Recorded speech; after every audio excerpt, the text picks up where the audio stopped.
Hello, my name is James Pikeway. This is Catching Up, and on this episode, we have the UK's most illustrious British Asian car journalist, and that's illustrious on the interweb from DXB to London. We have the Brown Car Guy joining us, Shahzad Sheikh. Hello, how you doing? Oh man, hello, James. Oh, it's been years. It feels like it's been years, man. But then it feels like it's been no time at all. It's incredible. You know what?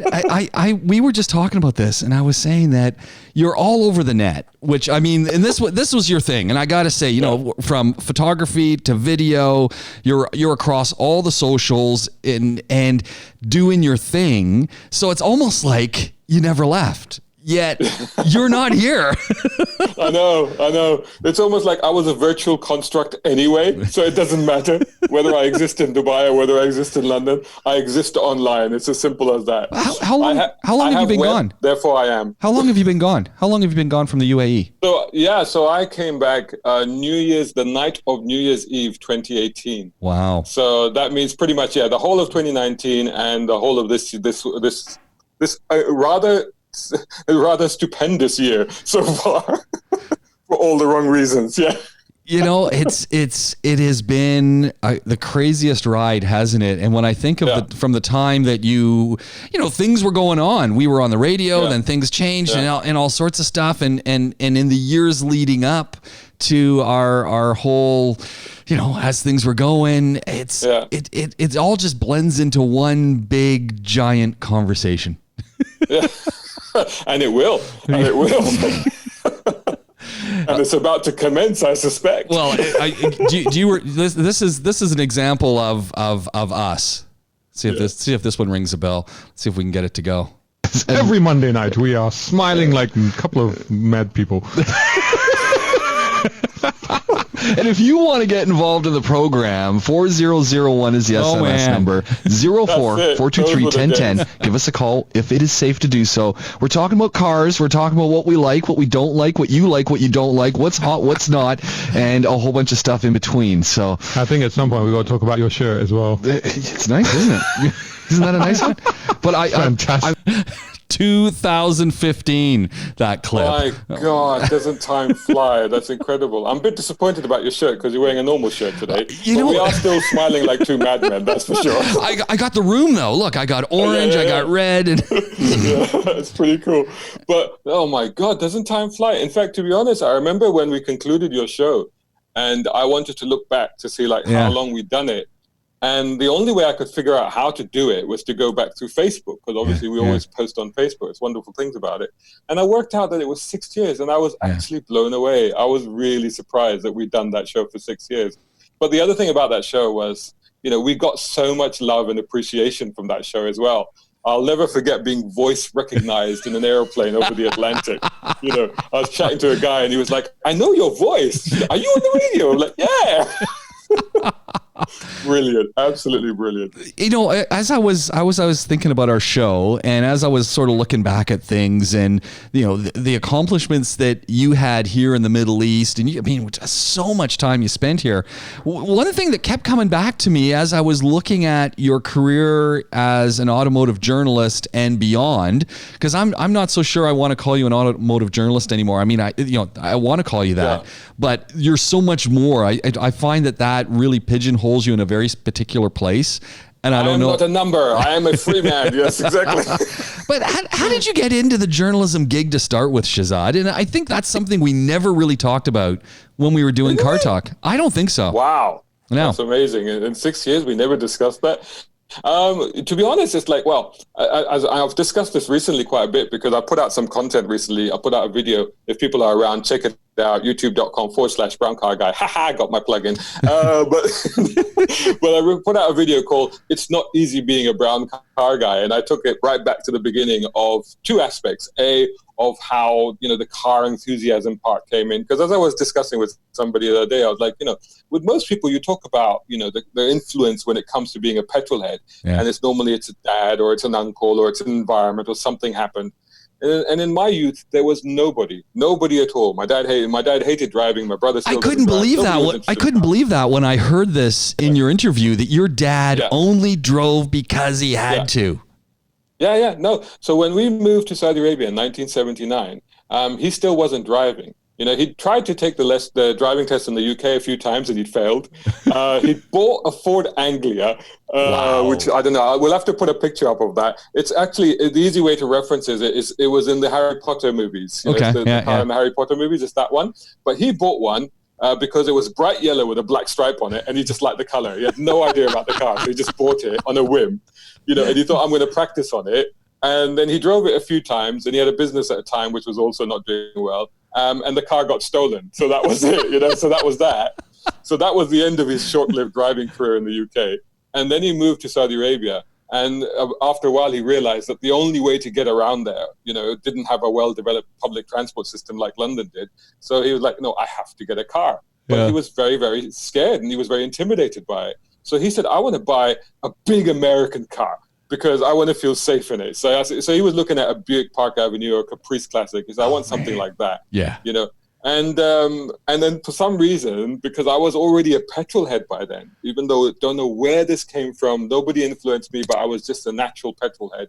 And I knew my car, and I was like, no, you don't want one of those. You want a Honda. He was like, what's a Honda? Oh, they make bikes.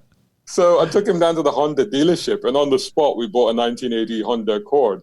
It was a dealer demonstrator, so it was like a brand new car. So hold on. You could have gone for a Buick Regal. You could have gone for any of these cars, a Caprice Classic, and you went for a Honda Accord?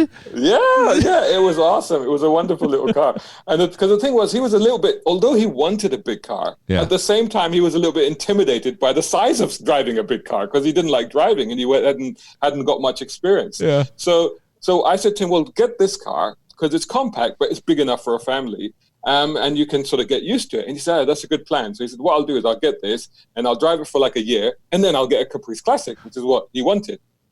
He ended up keeping that Accord for the whole time he was there, which was 12 years. Wow. The same car. Wow. Three paint jobs, one crash, you know, and we still had, and one overheated engine, and we still had the same car the whole time. What kind of mileage did he have on that? Because it doesn't sound like he drove a lot. Oh, no, he didn't, but I did. So hold on a second. All of the time that we used to speak about Hondas, how is it that it never came to the fore of the conversation that your love of Hondas goes all the way back to when you first moved to the Middle East in Saudi Arabia with your dad, and the fact that you convinced him to buy a Honda Accord? Yeah, I did. I feel ripped off here, Shahzad. Oh my God. I tell you what, I'd give anything to find a Mark 1 white 4-door Honda Accord now, because that would be so. Thing is, they've all rusted away and died, sadly, but that would be for me like the ultimate trip down memory lane, you know, to get one of those cars. But yeah, the thing was, he got the car and he just enjoyed, and it was, for the time, it was such a light and agile little thing. And he really actually, even though he hated driving, he actually enjoyed driving that car. Oh. And then he used to lend it to his friends, and they were like, wow, this car is really good. And he was like, is it good? He goes, yeah, it's really good. So he was like, why do I need anything else? You know? So, so we kept it the whole time. What the mileage was, I don't know. But I certainly put a few miles on it when I was of driving age, shall I say. We'll leave out whether or not I had a license. We'll just say driving age. Saudi Arabia was a whole different place then.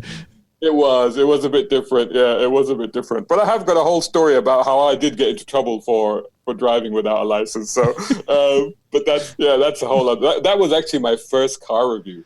Really? So I have a story on BrownCarGuy.com. Have I seen pictures of you on the hood of that car? You probably have. It was a Volvo. You probably saw black and white pictures of me on it. Yeah. And literally, I have a piece. You can Google it, and it's like my first car review got me arrested, which is actually true. So about winging it. So how did the whole writing gig was that the start? Was that what really got you going? Yeah, so it was. Yeah, exactly. Yeah, I mean, to be honest, my two passions were always cars, and the other was always writing. You know, right from like primary school.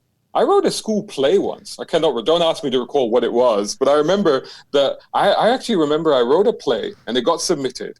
And then I was off school. I was sick or something. Because when I went back to school, they told me, "Oh, we're rehearsing your play," and I'm like, "What?" So I mean, that actually happened. You know? Wow. So I'd always been into writing. For a while, I did a comic book writing course because I wanted to be a comic book writer, and I actually put out some comics on small press as well. So these were my two passions: cars and writing. So my dad, when he worked in Saudi Arabia, he worked for a company that used to provide communications equipment.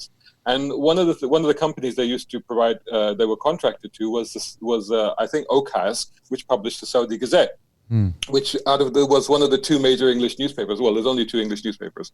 So there's Arab News and Saudi Gazette. So because I was into writing and stuff, whenever he used to go down there, I said, "Can I tag along if I was free?" I was like, "Can I come?" Because I had like a newspaper office. Can you imagine? Yeah. At that time, late 80s, early 90s, and it's like that's a proper newspaper office, right? So I'd love it. I'd love going there and seeing all the people rushing back, and and seeing the paste up on the board, actually pasting up the newspaper. Seeing the editor storm out of his office every now and then and shout at somebody. I was like, "Wow, this is awesome!" So I got to be friends with a few people there, and I got to befriend a guy called Ramesh Bellan, who was actually the features editor on Saudi Gazette. And he was a smoker. This is in the days when you could smoke. So he used to have a glass cabin, a glass office, and you could barely see him because it's just a cloud. You'd be like this to see him. It's like, Ramesh, you in there? And the really ironic thing was that he used to put out a supplement every Friday about why smoking is bad for you. No. So I got to chatting with him and stuff like that. I'd written a letter or two as well that had got published. And he was like, "What are you into?" And I'm like, "I'm into cars, I'm into this." And he goes, "Well, I want you to do some feature writing for me. And if you're able to do some car stuff, then do that as well." So I did both. I did some general features and I did some car stuff. And when I came to the UK, I did a special feature for him about the Bhangra scene, which was emerging at the time. So this was sort of the fusion between Asian and British music. And there was a whole scene that was emerging here. So I got to interview some of the top people here. So it was a really exciting time to sort of get into that. And to be honest, I caught the bug, and that was it. There was no looking back. There was like, that's what I'm doing. Man, I mean, that's pretty exciting. I mean, the fact that you just sort of, you knew where you wanted to go. Your parents didn't dissuade you. They said, "Well, hey, do what you want to do," and look where it took you. Well, correction. I mean, to be honest, they were a little bit alarmed, but we'd been through the whole Desi process, the Brown process of like, "Rita, you got to be a doctor." Well, at the first sight of blood, I fainted. So like, well, that is out. Then my dad was like, "Okay, you got to be an engineer like me," And I used to fix things and stuff like that, but I wasn't particularly good at physics and stuff like that. So that was out. And then they were like, "Okay, Rita, you must be a pilot," And I had an uncle who used to be a flight engineer on one of the airlines. I think it was on PIA. And so whenever he used to come to Saudi, they would, "Oh, beta, go and sit with your uncle. Go and sit with him," because they would like trying to get him to inspire me to go down that direction. Yeah. And I was like, and for a while I was like, "Yeah, pilot sounds pretty cool. I mean, that's not bad, And then I started wearing glasses, and he was like, "Oh no, you can't be a pilot now. You got glasses on," So that was out the window.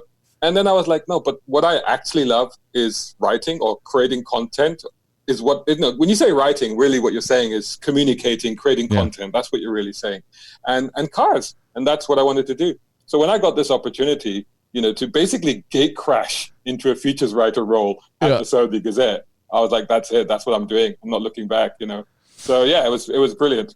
And as a stepping stone, when you look from the Saudi Gazette days and then you fast forward to today where you're making content in video, you're doing photographs, you're doing audio, you're doing social media galore and still writing some and, but mixing it all up and mixing those media, what an interesting trajectory that it's all sort of come together in, and happens to be in the automotive industry, which is undergoing this complete transformation, partially because of fossil fuels, partially because of user desires, partially because of, more recently, COVID-19. What a time to be in this career.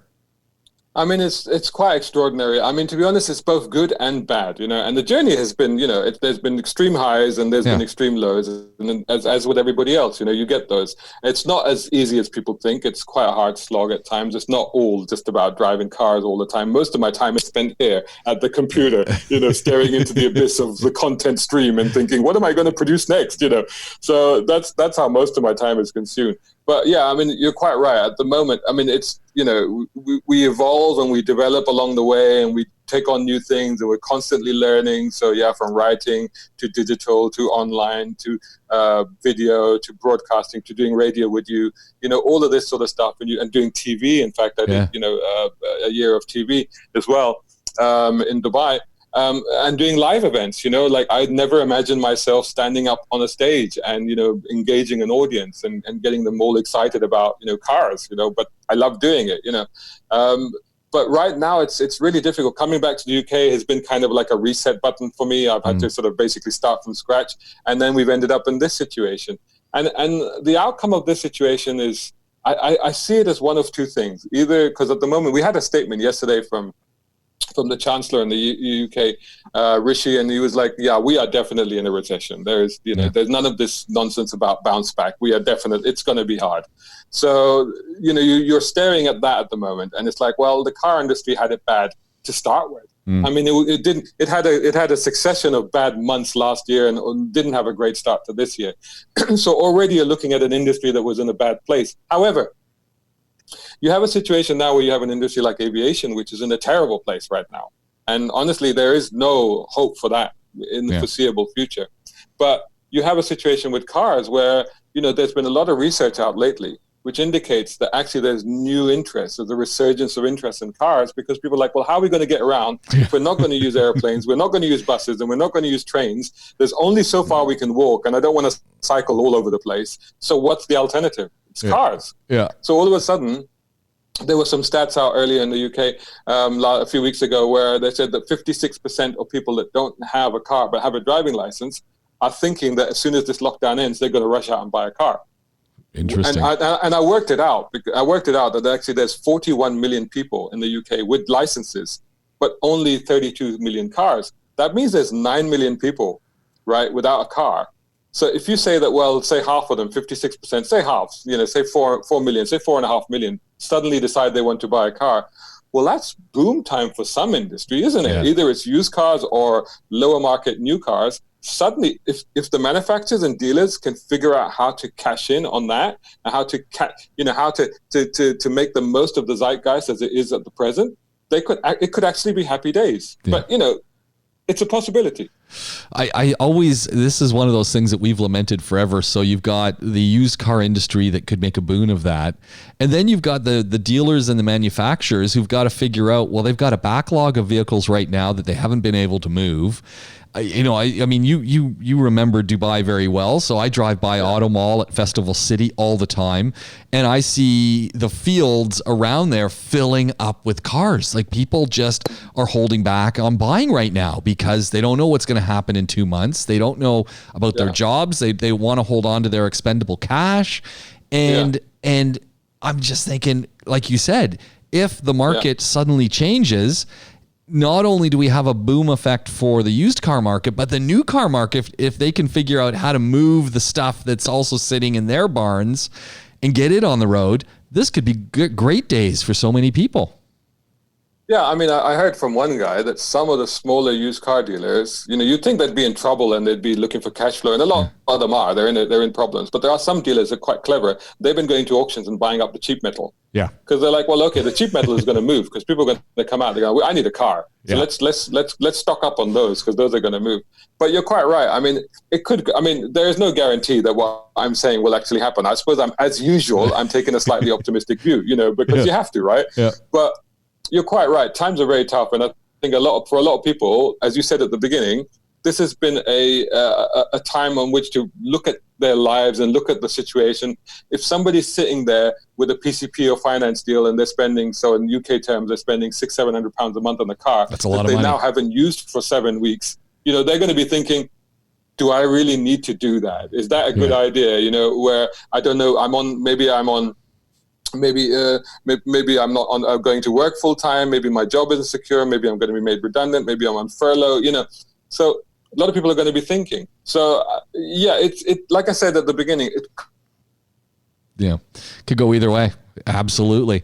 Our sound has jumped out for a second, Shahzad. We're going to wait for it to boot back in. Who knows? Every now and then when we're on Zoom and we're doing these kind of interviews, the sound is perfect. And then every once in a while, it just disappears. And then it comes back.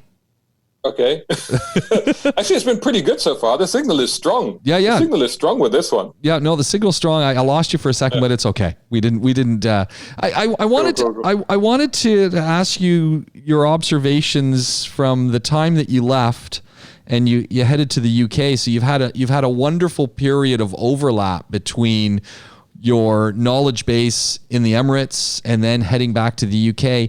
Was there a big difference? Have you noticed a big difference in people's appetite for information about automobiles? Have you noticed a big change? Not really. I think, it's kind of weird because you think that with this lockdown, you'd see a jump in traffic, but I think there's been such a deluge of content that's basically flooded the interwaves, if you like, because of the lockdown situation, that people are spoiled for choice. And it also goes back to, I think at the beginning of this lockdown, you got a lot of people going, now I've got a lot of time, I'm going to do this, I'm going to do that. Yeah. But the reality is that actually the days go by very quickly, Everybody signed up to courses, and I bet most people didn't get beyond the first lesson, because that's kind of how it was, right? I hope those courses were free, I hope you didn't pay for them because, but it's one of those things where you just don't know. And I think that for myself, because I'm starting from scratch and I'm trying to build up my channels from afresh, and I've got a bit of momentum, a little bit of traction, but I think I just keep putting up content and just keep, like you say, I just keep bombarding people with the virtual version of me, and it kind of, it eventually starts to permeate. But I want to ask you the same question, because obviously you moved from radio into the arena of podcasting full time. I know you were podcasting before as well, but then now this is the thing. And so how's that been for you? It's been an actually very interesting ride, and I would call what I've been doing in podcasting a rather slow burn, and on purpose. So only in the last month did we actually put up a web page that led people to the content. So the content was going up, and we did about a year's worth. So we got about 150 episodes in the back catalog between, we talk a little bit about cars, the basic shows, tech talk, DIY show, doc talk, and that. And literally it was a slow burn to fill up some content, get some folks used to it, and then launch a web page that led people to that content as well, and provide a little bit of an anchor. And the real challenge, and I'm sure this is the same challenge you have, is there's a lot of stuff out there. So it's finding that niche and hitting home in that area and staying true to your core of what you're trying to do in your niche. And I think too many folks are trying to do too much and trying to be something else because they're listening to someone say, "Oh, you got to do this," and "Hey, you got to do that." And so we've really deliberately worked at in a very non-commercial format where we're just working at getting that information out and producing it, and a lot like we did on the show when we were doing it on the radio, except so in a sense very much having an honest conversation. I keep talking to people about that, saying, look, we're having an honest conversation. They say, yeah, but how do you make money off it? I said, well, at this point we're not making any money off it. I said, I'll be 100% honest with you, there's no money being made off this. And they said, so what's your goal? I said, at some point, a lot like we hope that someone, maybe the Nissan guy or the Toyota guy, say, hey, we'd like to sponsor an episode of what you're doing. Or someone else might say, hey, we want to sponsor a cross, but not have that Nissan ad at the start, but hey, this has been financed by Nissan, and away we go, and you talk about it in that way, and maybe you talk a little bit about something, but that really to create that sort of momentum. But otherwise, it's really been about having some fun and using some time wisely and saying it'll all come together. It's kind of naively. No, But you're actually absolutely right. And I think, like you said, being true to what you are and not trying to be something that you're not. And I think, all the stuff that I've done, people are like, oh, you do this, you do that. I say, yeah, but that's still me. That's what I do. That's how that's how I like to communicate. And I was saying this to somebody the other day in one of the previous episodes. I meet a lot of young people that say, well, we want to do what you do. And my question to them is like, why do you want to do it? Yeah. And if the answer is like, because I want to drive cool cars, it's like, well, then that's not the right answer. Because that's not why I do this. I've done all the cool cars. I've driven everything. It doesn't really matter to me that much. It's great, but it's a bonus. But that's not what it's about. For me, it's always been, like you say, it's been about being able to communicate, being able to create content that engages with people, being able to help people. A lot of what I do is help people, get the right car or choose the right car for them or just make a decision. And a lot of people DM me and stuff like that, and I help the people to do that. And 9 times out of 10, I think people come back and say, "Oh, thanks for that. That was good advice." And to me, that's kind of the ultimate reward. Of course, you can't pay your bills with that sort of reward, but that is the ultimate reward, right? It's like when you get good feedback, when you get a good response, when people say, you really helped me, or that was a really good piece of content, or I really enjoyed that. And I think that you've got to understand that's why you're doing it. Then do it. But if you're doing it for motives such as, I want to make a ton of money out of this, or I want to drive a lot of cool cars, like, well, you know what? You might want to try something else, because this isn't the route that's going to get you there. That's not going to happen. Well, also, the other thing I wanted to ask you is that obviously you had a massive following on the radio. Yeah. And this was on DubaiEye. Yeah. Every night on every evening, the evening shows you did. Yeah. Were you able to translate that audience, or were you able to pull that audience across to this new format of your content? It's a slow burn, because the challenge with radio is once they close the door, they close the door and people just lose track of you. So what's been happening lately, and through social media and, getting it out on Facebook, and the more I tag in DubaiEye 103.8 FM onto things, the more people who are following in those genres realize, the guy's still here and still making that content.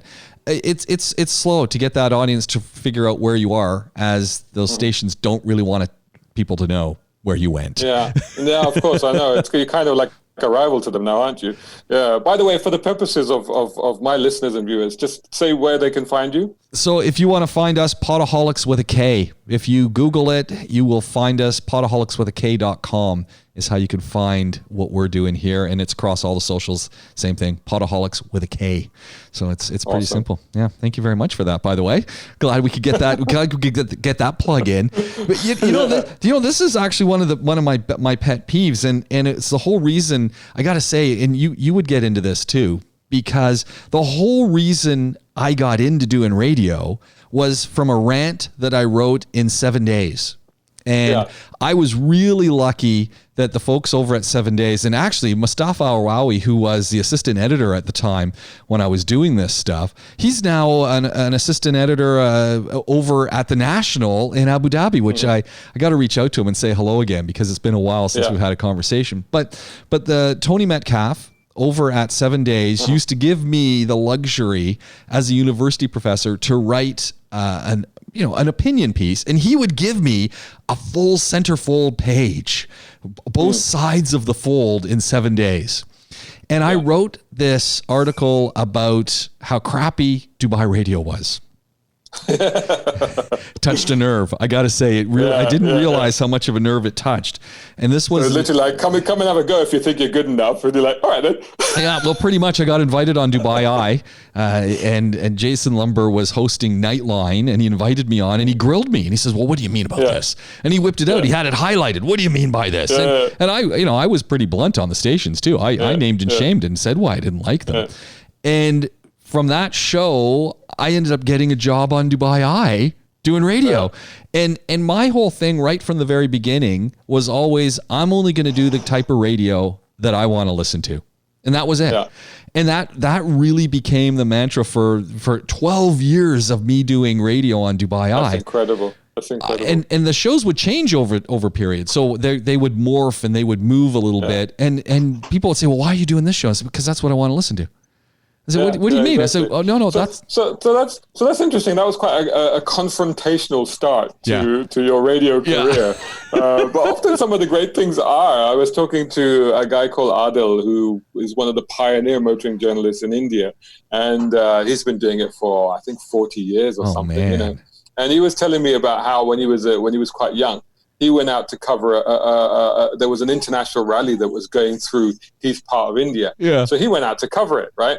So he'd set up, he'd basically identified the best place where he was going to take pictures, and he basically set up himself there. And then lo and behold, some newspaper guys turn up and they grab his place. So he gets into a bit of a Barney with them. He's like, well, I've been here all morning, and but we're a newspaper. I'm like, yeah, I don't care, So and then he came back and he said, well, you don't even know what you're talking about. You don't even know what these cars are and all this sort of stuff. So they said to him, I said, well, okay, why don't you come down to the paper tonight and you can write the report? Wow. Yeah, and that's how his career actually started. I mean, isn't that amazing? That's incredible. Amazing. It started because he had a fight with the newspaper guys. That's pretty amazing. We always talked, and this was when we were doing radio days, you and I, we always talked about money. And we always talked about, and we kind of had a love-hate relationship, not you and I, but the program with the marketing department, because the marketing guys were always trying to get money from all of the automotive manufacturers. And between you, Imtishan, and myself, we were pretty good at slaying pretty much every manufacturer on every show. And, someone would hate them, someone would be in the middle, and someone would love them. Yeah. But no one ever remembered the love. No, it's quite funny. I guess we can talk about this now, can't we? Because it's not an issue anymore. But I mean, this is the thing. I want to dismiss a misconception that existed at the time. And this is in particular regards, I mean, let's just come out and say it. For example, some manufacturers like Nissan, for example, that had got it into their head that we were anti-Nissan. Yeah. And that was never the case. Never. It was never the case. We're car journalists, we're car lovers, we're petrol heads first and foremost, which by its definition means we love cars. It doesn't matter who makes them, we love cars. We want them to be good. So that's not true. But one of the things that we were very careful about on the show was that we wanted to, there'd be three of us. There'd be you, me, and Imtishan. Sometimes more, sometimes there'd be less of us. Sometimes we'd have another guest, say Fraser or Noel, whoever, And because there were so many voices on there, it would make for a very dull show if we all said, what do you all think of the new Volkswagen Golf? Yes, it's very nice. Yes, it's very nice. Yes, it's very nice. Oh, there's an echo in here. Do you know what I mean? It's like, well, this is boring, So it was very important to try and bring different points of view to it. Yeah. And because of our exposure to car owners and car consumers and enthusiasts, we have all the different viewpoints. We know what people think about cars. We know where they fit in culturally, So we were able to bring those. We were able to voice them. And so every now and then we'd play devil's advocate. And it wouldn't always be consistent. If people if people listen to the show throughout the 6 years, they'd realize that 1 week, I'd be loving a Toyota, and the next week I'd be hating the same Toyota. I mean, it's just like but the thing is, we felt that that's what made the conversation interesting. We felt that that's what brought the people's voice into the show. Well, that's why people listened. And legitimately, this is what when you talk about youth who want to get into this and they say, "Oh, I can't wait to drive the cars." Driving some of these cars was a pain in the rear end. You had to go get them. Yeah. You had to drive it. You hoped you didn't smash it up. You had to go deliver it back in some cases. And I remember distinctly having a car one time. And I can't remember if it was a Ford. Was it one of the Fords that I was driving? Oh, no. You know what it was? It was a Toyota. And it was the Toyota, the one that was like a go-kart. So the one that Subaru had as well. And Toyota 86, the GT86. There we go, the 86. And I think I drove it for one day and then it sat in my driveway because I didn't like it. And I literally, I drove it one day. That was it. Yeah. And then for 1 week, it sat in the driveway because... but the first day when I got into it, and if we'd had a conversation on air the first day, and if I talked to you, it's like, oh man, this is a great car. It's like a go-kart. I love it. And by the second day, I was like, I don't like this car anymore. No, it happens. You see, and this is what because manufacturers, they're myopic. They live in their own bubble. They live in their own marketing and PR bubble. And so their product is brilliant to them. Yeah. But what they got to realize is that petrol heads are different. Like, I mean, you're both equally right and equally wrong about the GT86. You know, I mean, I love that car. It's fantastic, but I know a lot of people that don't like it. And it's not that they're wrong. You don't want to have a bad back if you own that car. You can't get into that car. Exactly. Their point of view is valid, you know. And sometimes your opinion changes over the days, like you said. I mean, I remember every time I drive a Caterham. So a Caterham, if people know, is that bare bones, back to basic, two-seater. It's got nothing. It's a wheel, an engine, nice and wheels. Little windshield. That's all it's got. You know, and the design basically harks back over 50 years. It's the same design pretty much. I always find with those cars is that the first day, or at least the first half a day that I drive it, I hate it. Yeah. Sure. You're having to relearn everything all over again, and it's very uncomfortable. From then onwards, I absolutely fall in love with it every single time, and I can't get enough of it. But it takes that amount of time to reacclimatize, to readjust. So similarly, this is why sometimes when we tell people to buy cars and we say take a test drive, take an extended test drive, because sometimes the first impression won't be, you know, you'll love the car, then you'll buy it, then you'll hate it if it actually didn't meet your needs. And I think one of the things we were careful about on the radio show is that we tried to bring the fact that different people have different viewpoints, you know, and they're not right. They're not necessarily right. They're not necessarily wrong. It's a viewpoint, you know, and people are allowed to have that. And this is what some manufacturers, to be fair, not all of them, but some fail to understand. Well, and it was always interesting because you would like a car for one reason, Imtisham would dislike a car for another reason, and I would dislike a car for a completely different reason. And you know, and it's amazing. You'd hate it if the radio wasn't good. You'd be like, that's it. And you know my issues right now. I mean, I'm still driving the same old Wranglers. You know, and it was a sad day. It was a sad day when I went over to Rage Performance Garage. I gave them a call and found out that Sam wasn't there anymore. He saw he saw the light and he went back to the dealer. All right. Oh, I see. And he said, "Yeah, you can keep going there." And I'm going, "But Sam, I went to Rage because of you." So had to move on to my new garage, which worked out okay. But but the whole thing was someone said to me, "Why don't you get a brand new Jeep? Why don't you? This is a time to buy one." And I looked at them and I said, "Do you want to know why I'm not getting the better Jeep with the nice Pentastar engine and this that? I don't like the steering wheel in the new Jeeps." And they just looked at me and they went, "What?" I said, "No, I don't like the steering wheel." And they said, "You're joking." I said, No. Well, I'm 100% serious. I do not like the steering wheel, but it's a new car. I said, "Yeah, but I'm going to have to hold on to that thing.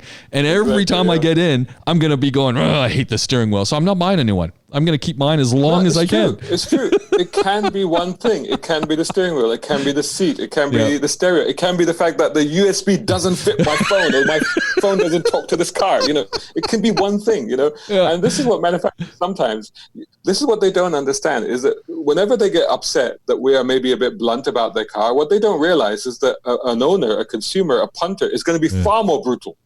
Far more brutal.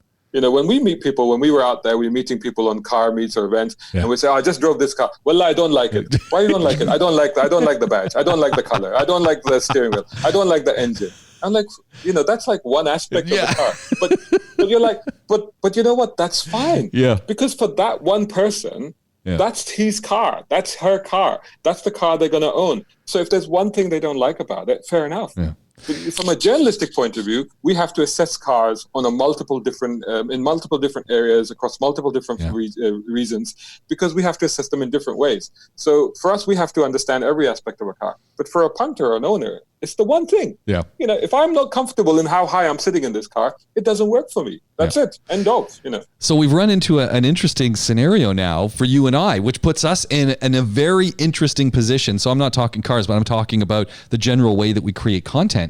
Is think about the last 2 months, and you know, think about Dubai. If you want to use Dubai as an example, Dubai is a great example. That we don't have people driving anywhere right now. Very limited number of drivers, and there's no school runs. None in the morning, none at night.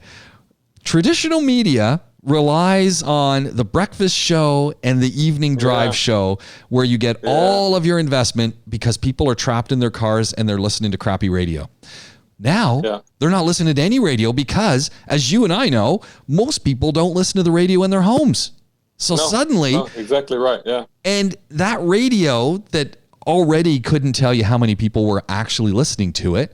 You know, the marketing guys now are scrambling because they can't justify, well, we want to put some money into, you know, XYZ radio station, when they're going to go, how many people are listening? Well, we think they did some diaries. We think, well, hold on, let me get out the magic 8 ball and shake it up a little bit. They don't know, right? But you and I can say, well, hold on a second. Here's the reach. Here's the engagement across different platforms. And you know, you and I can sit down with these marketing people and say, now hold on a second, let me give you the crash course, because when we talk reach and engagement, and I get this all the time actually at the university.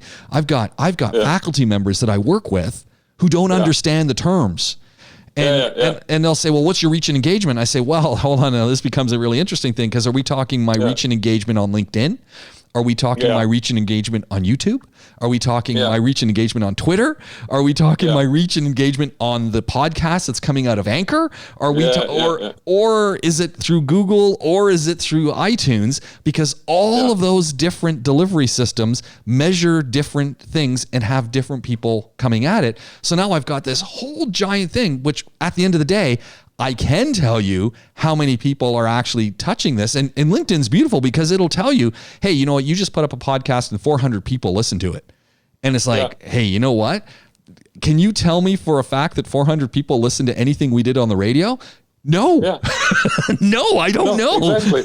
Exactly. And just for the benefit of people that might be listening or viewing this on my channel, just tell people what you do at university. So I'm an associate professor of communication at Side University, and I teach media theory, actually. So people always say, oh, you must teach broadcasting. Nah, I don't. What do you mean you don't teach broadcasting? Particularly pertinent. All of this is particularly pertinent in light of both what you do professionally and, you know, what you do here, because, you know, it's all about media. And I think that you've touched on something very interesting as to this situation that we're going through, this COVID-19 is, I think it's now clear it's going to have a fundamental impact on everything about society, not only about how we work, what we do, but also about the media that we consume. You know, I was reading a report yesterday about the fact that, you know, one of the biggest publishers in the UK is thinking of closing a whole raft of magazines. Oh no! You know, and you go, wow, that makes sense, because another major publisher put out a press release, a campaign. They called it "Get Britain Moving Again." What it actually, if you translated it, what it actually means is, our magazines don't have any adverts this month. We're giving them away. That's what they were really saying. There we go. Yeah. And that's a disaster. That's an absolute disaster. And if you think about how media was consumed and how it's now being consumed, it's changing before our very eyes. And like you said, who's going to listen to the radio? I hardly even watch the TV. I only watch the TV for the daily briefing on what's happening with the virus every day. That's the only reason I watch it. You know? I got to tell you, we've got our feed comes into the house, and I've got a box.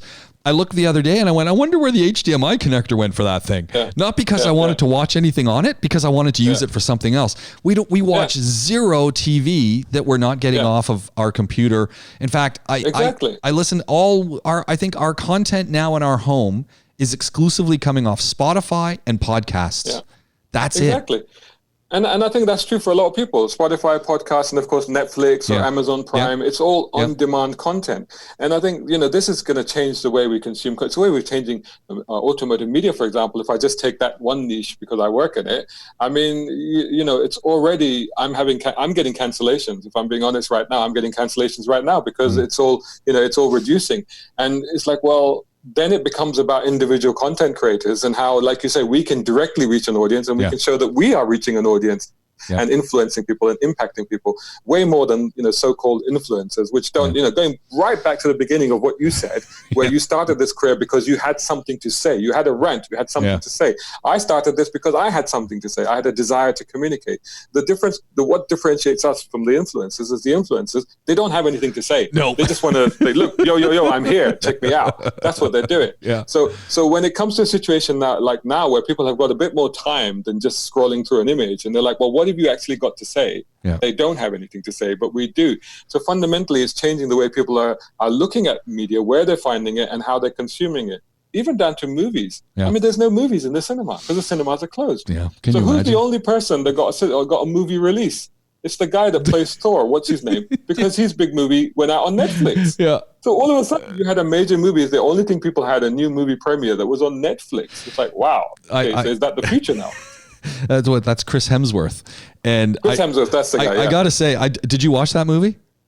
I haven't seen it yet, but I'm saving it for Eid, so I'll watch it after Eid. I'm not going to give you any spoilers, except for the fact there's two things that happen in that movie. First of all, he basically is Thor in the military. Yeah. Let's just put it that way. Yeah. You just expect at one point a hammer to come into his hand. Yeah. It's like I'm watching it going, this is not real. There's just no way. He should. You know, like Arnold Schwarzenegger has to say, "I'll be back" in every line. At some point, he should hold a hammer in every movie that he's in. It should just happen, right? The second part of that movie, and you're gonna watch for it, is there's a woman who's also involved in the escapade. Her hair in all scenes is perfect, but it's a war zone. Yeah. It's always the case. No, I'll tell you why, and this is how sad we are as car people. I'll tell you why I want to watch it, right? Because I watched the trailer. Yeah. Right? And this will make everybody listening and watching, this will make you want to go back and watch the trailer now. There's a sequence in the trailer where I think he's in a Mercedes. Yep. And he's reversing down an alley trying to get away from the baddies. And then he does a J-turn, which for people that know is a reverse flip, right? So when the camera, this is one shot, the camera shows the car reversing towards the camera. It shows the car flipping around, doing a perfect J-turn, with him at the wheel. Maybe it's on skates, I don't know, because all kinds of effects. But then here's the crazy thing. The camera then goes into the back seat of the car through the window in one sequence. Yeah. Mind blown. I was like, wow, how did they do that? Yeah. I called my son Junaid because he's doing, a media production. I said, come and look at this. And he was like, wow, that's a really good shot. Yeah. I want to watch them. We're going back to that one thing now. That one thing with cars that affects people. That one thing with movie. I want to watch the movie because of that one sequence impressed me. Have you been watching Westworld 3? I've lost your voice. I've lost your voice for a minute. Oh, okay. I'm back here. Have you been watching Westworld 3? Have you heard? So Westworld 3, have you managed to get any time into? Okay, I'm going to keep talking because it's coming back. I'm hoping I can hear you. You can't hear me. No, it's still not coming through. Oh dear me. I can't. You're just kind of. You sound like you're on an alien planet right now. It's very bizarre. Oh. It's like Earth calling Major Tom. Honestly, it's like. Is it any better now? No, it's gone weirdly. It's gone muffled and echoey. It's really bizarre. Oh no, this is horrible because on my side you sound perfect. Yeah, it's really weird. That is really weird because you were coming in crystal sharp before, and now it's all kind. It's like. Well, that's the strangest thing. Our whole signal has kind of gone crazy for a second. Has it come back to us, Shahzad? Is it any better now? Okay. Yeah, it's better now. It's still a bit fuzzy, but it's better. Okay, well, let's see if we can keep this going for a little bit longer. And so I was asking you about Westworld 3, if you'd managed to watch any of Westworld. No, I didn't know. I think I only watched it as far as the second series. I don't think I got up with the third series. No. Oh, you need to. It's. I heard it took a different direction, didn't it? Yes, it did. And it's not a bad. And it fascinated me because I was a fan of the original Westworld with Yul Brynner. Yes. Which I do believe must have been the model for the original Terminator Absolutely. movie. You know what I mean? Because it's almost like he does the same. Arnold Schwarzenegger does Yul Brynner, Yeah. But one of the things that as a kid, oh my God, that movie burned its way into my mind because of the sheer inscrutable relentlessness of Yul Brynner. Yeah. Determined to carry out his task, no matter what. Yeah. And nothing would dissuade him and nothing would stop him. And to just to use that metaphor as a life metaphor, I guess for a lot of people that kind of translates into, especially those of us that do stuff that's, passion driven or creativity driven. We're kind of obstinate, aren't we? We're kind of a bit blinkered and we're like, no, we're doing this. Yeah. And people are like, no, it's a bad idea. It's bad for your career. It's bad for your finances. It's bad for your... You're like, no. This is what I'm doing because I'm determined, and you shall not dissuade me. There's a link with Westworld 3 in this conversation because there is one of the episodes and there's a scene where there's a car crash. And I'm looking at this futuristic car and I'm going, that looks like a Wrangler. And all right. It's not, but it is. And I'm looking at it, I'm going, no, those mirrors, that's a Wrangler. Yeah. Only because I drive one. So I'm going, no. Yeah. That really looks like a Wrangler to me. And as it turns out, at the end of that episode, they had a making of, and literally they did use a Wrangler for the explosion scene where they kind of mapped out the vehicle that was being used, and they put in, mapped out the Wrangler and put in this other vehicle. So it must have been on the same. And it's funny because you just start looking at little things to these cars going, what is that? What's that armrest like? And what's going As a car person, you're always doing that, aren't you? But the thing is, like, technically, there shouldn't be any such thing as a futuristic Wrangler. It should. I imagine the Wrangler will always look the same. In the year 2100, it will still look the same. It'll have to, right? It'll still have to look the same. But I tell you, a car you should check out now that we're talking about this. This is quite extraordinary. There's a car in America called, I think it's called the Rezvani Tank X. The Rezvani Tank X. The Rezvani Tank X. And what this thing is, it's armored. Yeah. It's bulletproof. It's got night vision on it. It's got strobing lights that basically blind anybody that's trying to, attack you or follow you or anything like that. But most cool of all, it's the only car in the world ever to have a military-grade EMP shield. Really? Electromagnetic pulse radiation. Really? The electronics can withstand a nuclear blast. Wow. And then it gets cooler. You're like, well, how am I going to get away from a nuclear blast? It's got the engine out of a Dodge Demon, but uprated to 1,000 horsepower. It's raised on shocks. It's got big off-road tires. And the reason why I brought it all up is because fundamentally the entire thing is actually based on the Wrangler. There you go. There you go. Incredible vehicle. Oh man! So what kind of vehicles are catching your attention these days? What are you saying that? Oh man, I'd love to get behind the wheel of that thing. What's on your radar? The irony of it all is that since I moved back here from Dubai, what I'm missing most is the V8 muscle cars. Because I've had, obviously, I haven't driven much this year because I had 6 cars lined up to test before this thing happened, and of course they all got cancelled. But most of the cars I've been driving since I've been out here have been diesels and 2-liter petrols and 3-liter engines and stuff like that. And I'm like, man, give me a V8 again, please. I missed the rumble of a V8. I had the opportunity before this whole COVID thing. We had a trip, and we were down in South Africa, and we went to Kruger Park with some friends in a Defender. I got to tell you, that's the worst vehicle I've ever driven in my life. It's the previous model Defender, right? The traditional Defender. Yeah, maybe 1995. Yeah. I'm telling you, this is the worst vehicle ever. I couldn't believe it. It looks nice. And you go into the game park and you're in a Landy and you're thinking, this is great. I don't think I've ever been so uncomfortable in my life, and things in it. I mean, I truly had never really had a good drive in one to really appreciate how terrible this vehicle was.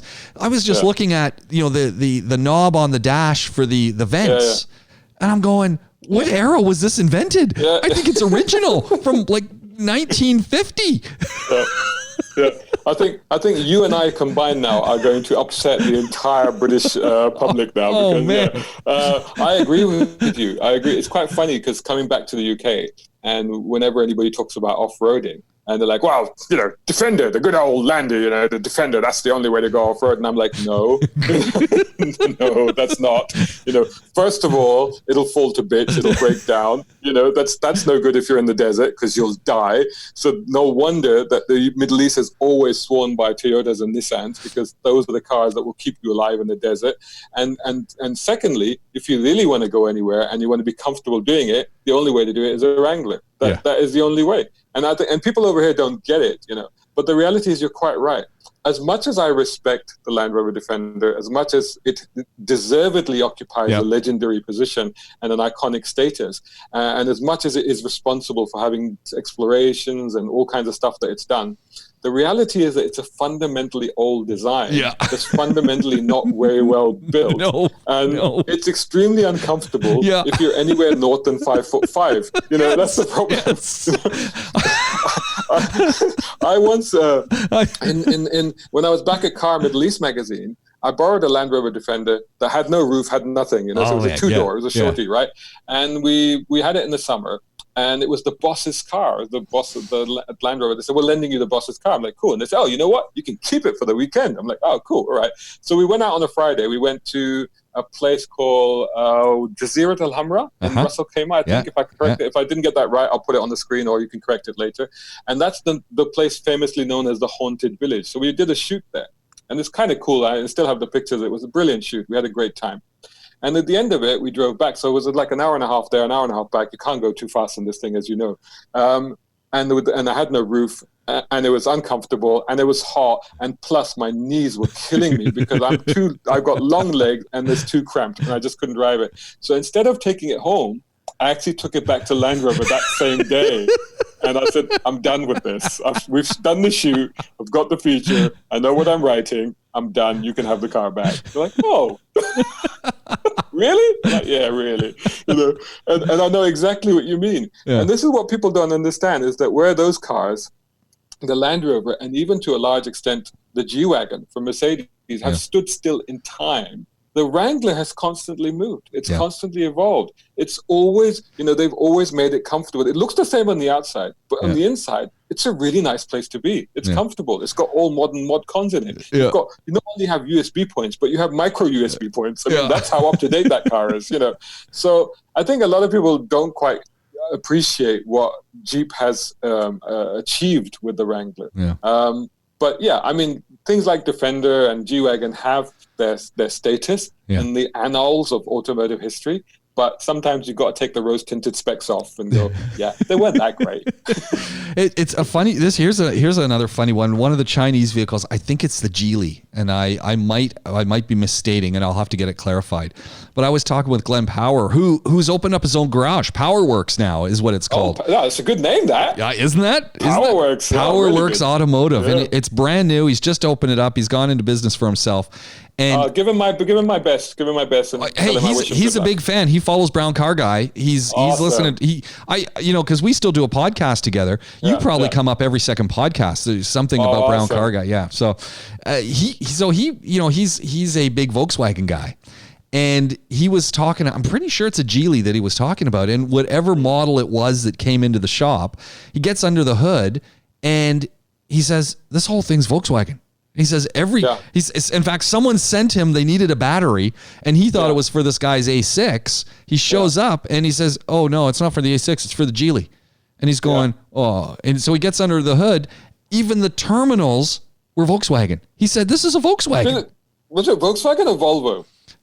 He said it was a Volkswagen, but maybe it was really interesting because the thing about Geely or Geely, however you want to pronounce it, I'm never quite sure, but because I was sure that they because maybe it wasn't Geely, maybe it was one of the other car things because one of them. It would make perfect sense to me if it was a Geely and it was Volvo, because they obviously own Volvo. Yeah.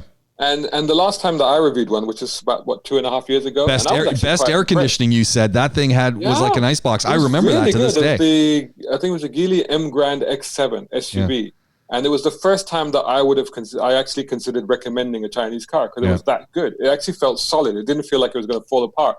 And you could immediately see the influence of Volvo. You're like, yeah, you can already see that. Yeah. But conversely, Geely also bought the London Taxi Company. Oh, really? Which produced the traditional taxi here. Yeah. Now, the traditional taxi here, although, like the Defender, as wonderful as they are, as iconic as they are, as rubbish as they are, let's be absolutely honest. They're just, But what they've done, I went to the factory. They built a brand new factory in Coventry. They build these cars like proper cars. A large part of the components that go into them are actually Volvo. And now you look at one of these new taxis, which are electric hybrids, so plug-in electric hybrids, range extenders. So actually, they only use the electric motor. They're amazing. and they're so beautifully built. And that's down to a Chinese company buying a traditional British company and using Swedish know-how to create an entirely new car. You see? What an incredible world it is. What a story. What a story. And this is where we're going, isn't it? It's becoming interesting. And I think, it's that whole topic about, well, is the auto industry dead? And I think I always look at it and I say, I don't think the auto industry is dead as much as it's being forced to rethink and reconsider and reimagine itself. And if COVID-19 does anything, it's that swift kick in the pants to say, okay, you got to kind of do it like yesterday. You've kind of been sitting on your hands and milking the technology. And we used to talk about this for 5 years. Internal combustion engines haven't really changed. The basic design of a car hasn't really changed. Elon Musk, thanks to that guy, he really kicked everyone in the pants and got them thinking electric. Should really be thinking hydrogen, but hey, that's a whole other argument. I agree with you. Exactly. But you're quite right. And I think that one of the things that's coming out from this situation is that, we've tasted the benefits to the environment of 6-7 weeks of not having traditional forms of transport at the scale that they normally exist. So so not just cars, but air transport, shipping, all the rest of it. And we've seen that in cities like London. We've seen the difference. I'm sure in Dubai you've probably seen the difference as well. Phenomenal. And I think a lot of us are like, we like this. We like this. This is good. Even as petrol heads, we're like, but it's nice to have clean air. So I think, so I think there is going to be a fundamental shift. I mean, already in London, there's a big hoo-ha, there's a big fight now between the Mayor of London and the government of London, because the Mayor of London wants to turn the whole of central London into a car-free zone.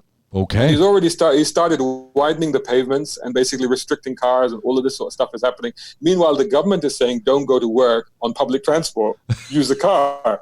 So that's why there's a bit of a clash going on. Yeah. So, and certainly, he's going to fall foul of the car industry as well, because they need incentives to get back on their feet. Meanwhile, there's a mayor of a major city saying, no cars. That's it. We're done with them. But I can also understand, despite being a petrolhead, I can understand his point of view as well, in that he's like, well, London is better for it, so why don't we just do this, But you're quite right. I think that, as we said at the beginning, I think this entire situation is going to cause a seismic shift in our attitudes and our thinking about everything, from the way we work to the way we travel to the way we consume media, everything that we've spoken about. Well, and taking it back to that consuming the media, you and I, again, find ourselves in this unique position and I guess it's the challenge. We're talking about the automotive industry. It's the marketing industry now needs to catch up and say, do I need to, because they operate, you and I both know this. You worked in the industry. They operate on the mud on the wall technique of advertising. We're going to throw as much at the wall as we can, and one little droplet's going to stick, and that's what people are going to buy. And as opposed to saying, hey, BrownCarGuy, he's on these 4 different channels that are reaching 4 different audiences. Let's fire some money at him and see what people do. Well, it's very interesting what you're saying, because, for example, like you take one of the things that has become very apparent in the UK is the contribution of what they call here the BAME. This is Black, Asian, Minority, Ethnic Communities. And one of the things that I think is often ignored is the sheer buying power and spending power of those communities. And because of the diversification of media, traditionally, like we touched on, back when I was a kid, we watched 3 channels on TV. That's what all of us watched, the same 3 channels, because there was nothing else, But of course, now everybody has separate, they're consuming online media, it's on demand, So I think that an industry does have to look at widening and broadening its remit and its appeal and its marketing at different people. But as you quite rightly say, the whole notion of, throwing everything at it, it's not going to work anymore. With this whole situation has caught a lot of people out. People have pulled their advertising, not because there's no market, but it's because they don't know what their messaging is anymore. And I'm not just talking cars, but you take like sports brands. You take brands that sponsor sporting events. They're like, what's our messaging now? Get out and do it. No, that's not our messaging. Stay home. It's like, it doesn't make sense anymore. So everybody's in this confused position. You got a lot of brands trying to do things like, okay, let's, so you take like shoe companies going, let's give shoes to the NHS or the medical practitioners. Let's do this. Let's try and do something where we appear worthy. But even that's a delicate balancing act, because you can appear pretentious instead of worthy if you don't get that messaging right, So I think a lot of marketing and PR people are also scattering right now and going, what do we do? How do we how do we spin this into a positive? How do we do that? And, it's like I said earlier, a major publishing house saying, let's get Britain moving again. That's nonsense. That's just them trying to spin a positive on the fact that the market is screwed because they haven't had any advertising this month. Here's the other thing, and I don't know if you've experienced this or not, but I'm starting to experience this, and it's blowing my mind, because you're on social media, I'm on social media, you're making video, you're doing some audio, I'm doing a bunch of audio, I'm doing a few videos too. I put together, I don't know if you managed to see it, and it's hilarious. It's purely selfishly being produced for tips on how to do better video conferencing, because I've sat through so many Zooms that are horrible that I just started doing a tip show.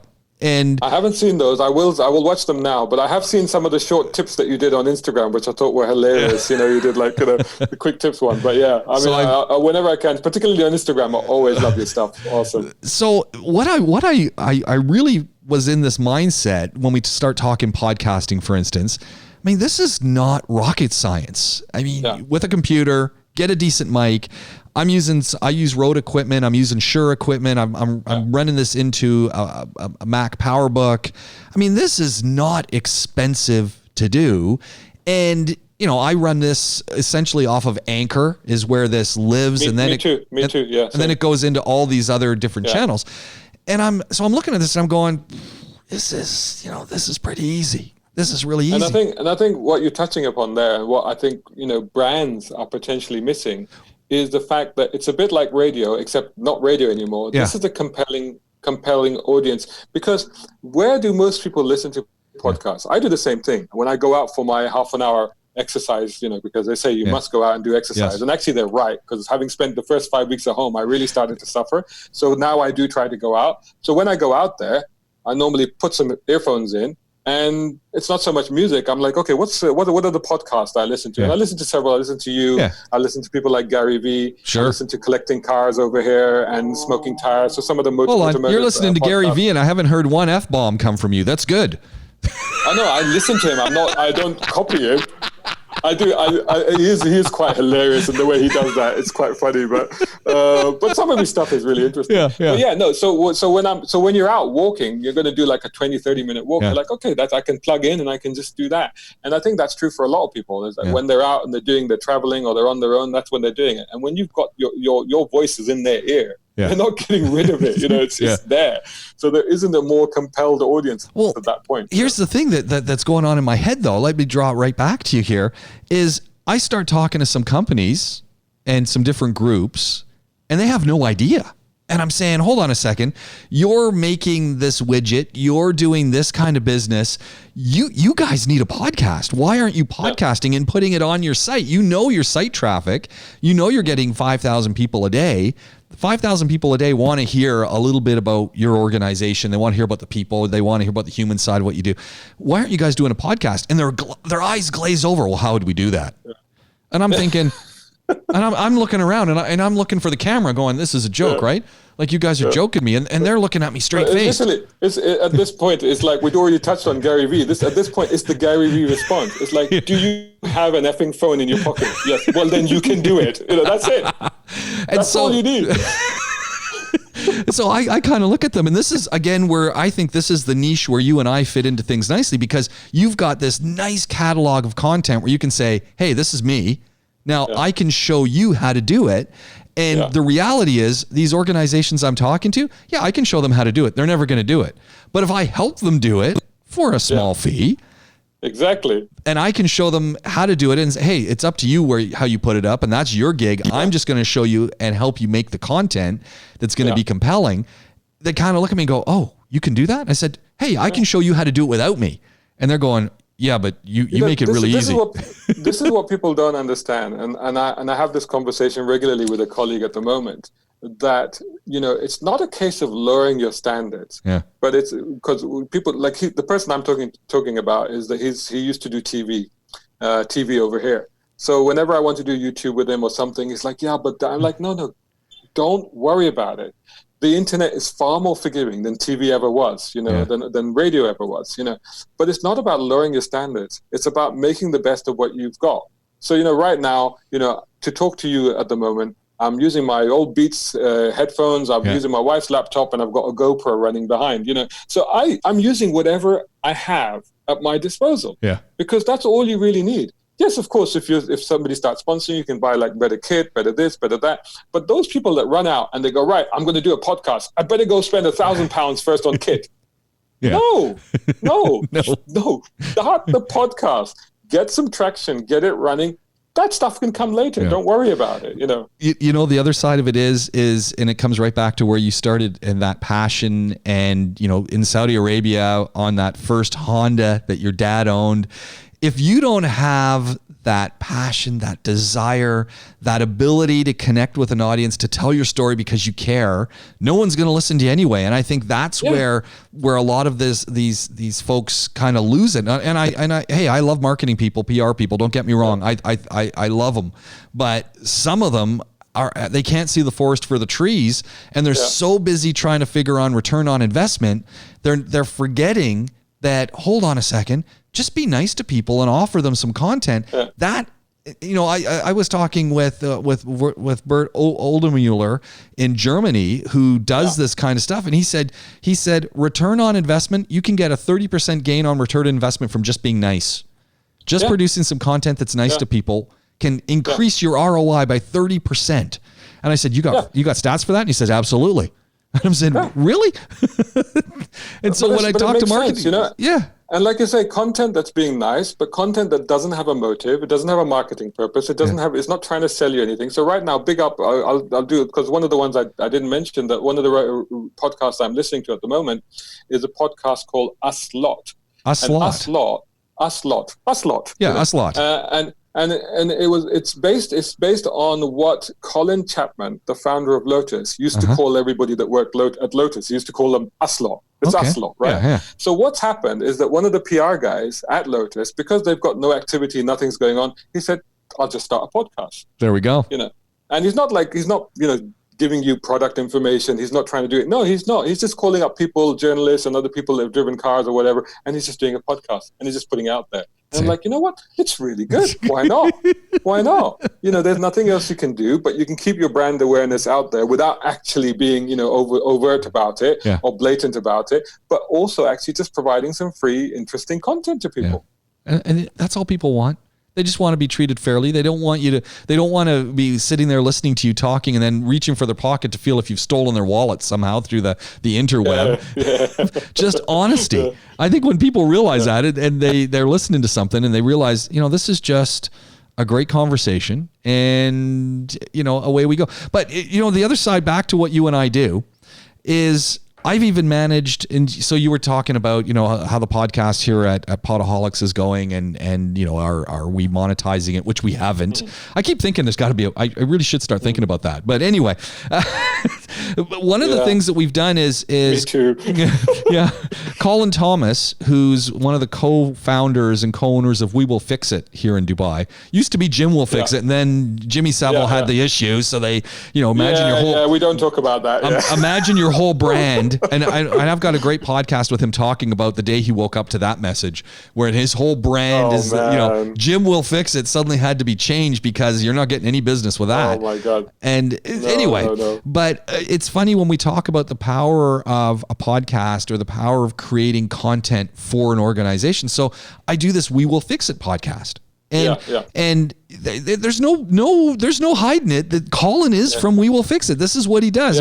And we talk about, so there's always a little message about some of the stuff they're doing there and tips and things. And then we just talk about other stuff, fixing stuff, kitchens, backyards, and they put the podcast on their webpage. I'm so sorry, James. I'm so distracted right now. Well, what's going on? You got sunbathers out there? No, honestly, the world is getting weirder and weirder by the minute. No. It's a beautiful day outside. I live in the middle of London. I live in the northwest London. So these are roads, these are streets, these are just busy areas, urban areas. What's going on? I heard clippity clop. There's a horse? And I just saw two horses walking past. What is going on? Are there people on the horses, or are they just random? Thankfully, there were people on the horses. I just saw two horses walking down my street here. Man. I've never seen that before. We will fix it. Sorry for the interruption. I couldn't contain myself. I was like, what am I seeing right now? So this is back to proof of concept for what you and I do. He can tell me for a fact the benefit that he's had by putting the content that we're generating in the podcast and I call it the We Will Fix It podcast because that's where they're from and we fix stuff. They put it up on their site. They put clips of it up on their site. They put it across their socials and they get referrals from it and they get people talking about it and they're giving something back. And he's saying, it works. He says, I don't even have to tell you it works. It works. And brilliant. You know, and so someone says to me, well, shouldn't you monetize that someone? I said, hey, I don't want to monetize it from this. This is the proof of concept. I'm going to monetize it with the next guy who wants me to do this for them. I'm going to show them how to do it. And I'm going to say, hey, if you got a question, go talk to Colin. He's going to tell you how it worked for him. And away we go. And to me, I think it's great doing these podcasts, and that's why I love doing them because for us, we're having a chat, we're catching up, we're bantering back and forth, we're volleying some ideas back and forth. But ultimately, when we start looking at how we make how you make a living off this, it's a slow burn. It's not fast. Oh, it is. Oh, yeah. I mean, this is it. I mean, to be honest, it's like 30 years in this business, and I still haven't figured out how to make money. So I'm still trying to figure it out. But you know what? That's because it's constantly changing and it's constantly evolving. And now, of course, we're facing a whole new set of challenges, and there will be a whole new set of solutions that we've just got to figure out. But then that's life, isn't it? You just work it out one step at a time. So, what's on your agenda for the rest of the week in the land of BrownCarGuy? So you got horses outside. You're going to do a horse review? I think I'm going to be brown horse guy now. I think that's what Were they brown? I think the world has regressed. We've given up with cars. We've given up with transport. We are now going back to horses. That's what's going to happen. So I better start reviewing horses now. That's what I got to do. Get my jug purse on. I was listening to Jamie Oliver the other day. I didn't realize all the pubs were closed as well. So you can't even get some good. I mean, of course it's Ramadan, so you're fasting. Yeah. But Ramadan, Eid is knocking on our back door. Eid is going to be really, really hard. Actually, Ramadan has been difficult. It's been easy in one sense because there's no going out or anything like that, but it's hard in the sense that, we can't go out and do this stuff. Like my mom is living alone and we can't actually go and see her. Yeah. So all we can do is talk on the phone. And again, at Eid, normally we would get together, my brother's family, at my mom's place, we'd all get together. But that's not gonna be possible this year. No, so it's a weird bit of a wrench. I was just saying, I was like, there will be no Eid prayers. That's the first time that I've experienced that. That's incredible. But that's just the reality of the times that we're living in. And the hope is that if we all just behave ourselves and we just go through these tough times and we'll get through them. Well, and hopefully better stuff awaits at the other side. I think that's we've got to keep saying that, and people do their part, right? And trying to flatten the curve. That's what everyone's aiming at, flatten the curve. Yeah. And I keep saying to people, as much as you and I create media, don't listen to the media. Like, you know what? Don't listen to something you're going to enjoy. Don't be listening to all this doom and gloom. And as soon as you start listening to what are they doing in the UK? What are they doing in Dubai? What are they doing in France? What are they doing in Canada? What are they doing? Well, don't even talk about the US. They're drinking Lysol and eating malaria tablets. They're eating malaria tablets. But again, it comes back to what you're saying. It's like, okay, don't listen to the news media over there because you really will go crazy. But then listen to all the parodies and all the comedians and all the people that are making content out of that content. Yeah. And I think that's where, you get to be entertained. Because at the end of the day, like you say, I mean, and I've touched in a few of my recent videos, I've touched on this with some people that have been involved in mental health stuff like that. And, this is a difficult time for a lot of people. And I think that if, like you say, if you dwell too much on what's going on. What's going on out on the street there? What am I hearing? It's the ice cream. The ice cream truck. Seriously. Honestly, it is getting weirder and weirder. You got horses? The ice cream truck. I've just had horses, and now the ice cream van. What time of the day is it there?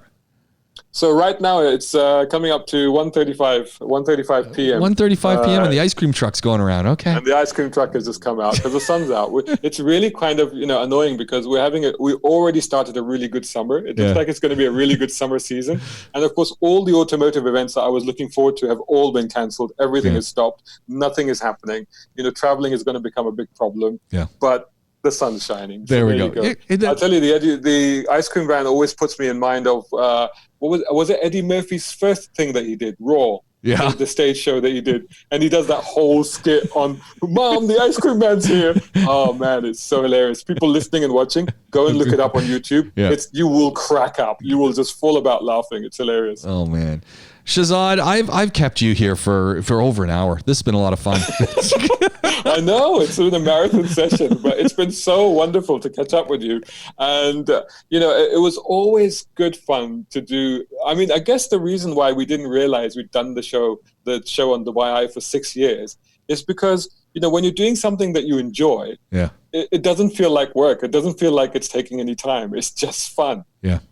And I think it was all those people. I think I take away from that how many people would call in, because we would get some great callers and we get groupies, but we get the caller. I'm thinking of buying this car for my wife, and and we'd all sit there, and it wasn't televised, so you're almost hitting your head on the desk. Yeah. And I can remember him, Deshaun. He would put his hand over his head and he'd go say, "But has your wife taken it for a drive? What does your wife want? Well, she wants this. Well, why are you buying her a Wrangler if she wants a Clio?" Seriously. I mean, you're thinking of buying this for your wife. Do you also drag your wife into the cave by her hair and demand that she feed you? Seriously, dude, what is going on? What century are we in? Oh, it was always better when the wives would call in. Yeah. That would be better. Well, do you remember that lady? Let's face it, the reality is I can't remember the exact statistic right now, but it's a very high proportion. It's like in the 80s or something. Percentage of car buying decisions are actually made by women. Oh, absolutely. Absolutely. No, absolutely. And we had a lot of ladies who used to be listening and calling in. That was the best part. Yeah. They were. Yeah. I wonder if that woman. You remember that woman? She called us many times, and she couldn't make up her mind between the Honda Accord and the Dodge Charger. I wonder if she eventually made up her mind and bought something, because she was procrastinating for forever. It seemed like. I think she just liked talking to us. I think she liked talking to us and taking free test drives, because she kept borrowing the cars, didn't she? Yes. Good on her. Shahzad, how can people find you? Because you're across all the media. How can they get in touch with you and follow you? Give us all the links to where you live. It's very, very easy. BrownCarGuy. If you just Google it, if you look #BrownCarGuy on any of the social media channels, you'll find me. If you Google BrownCarGuy, you'll find me. If you go BrownCarGuy.com, just subscribe for me there. If you go on YouTube, youtube.com/BrownCarGuy. Just BrownCarGuy. It's very simple. Really easy. This has been a lot of fun, Shahzad. I got to say, I look forward to just catching up again and just having a chat. But it's like you never left. And I guess the Zoom, where you're virtually, I'm sitting here in Dubai looking out, and you talk about a crazy day. It looks cloudy. It looks like it's going to rain. How is this possible? Bizarre. Yeah. This is bizarre. In fact, if you like, I'll get you a cornetto, because the ice cream van literally has turned up right here. It's right outside.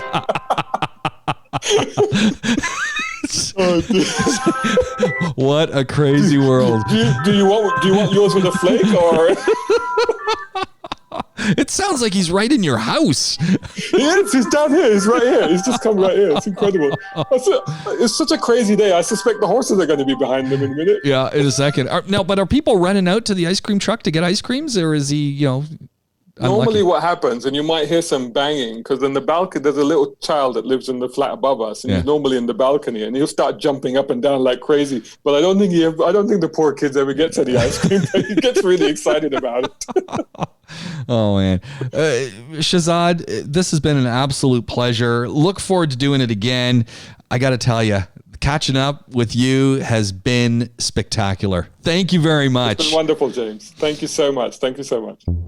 You have been listening to Catching Up right here on Podaholiks. My name's James Pikaway. We've been talking to Shahzad Sheikh, BrownCarGuy. You can find him. And hey, you want to get in touch with us, Podaholiks with a K @gmail.com, www.podaholiks.com. And of course, find us across the socials, Podaholiks with a K. Thanks for listening. Talk to you again real soon. This is Podaholiks.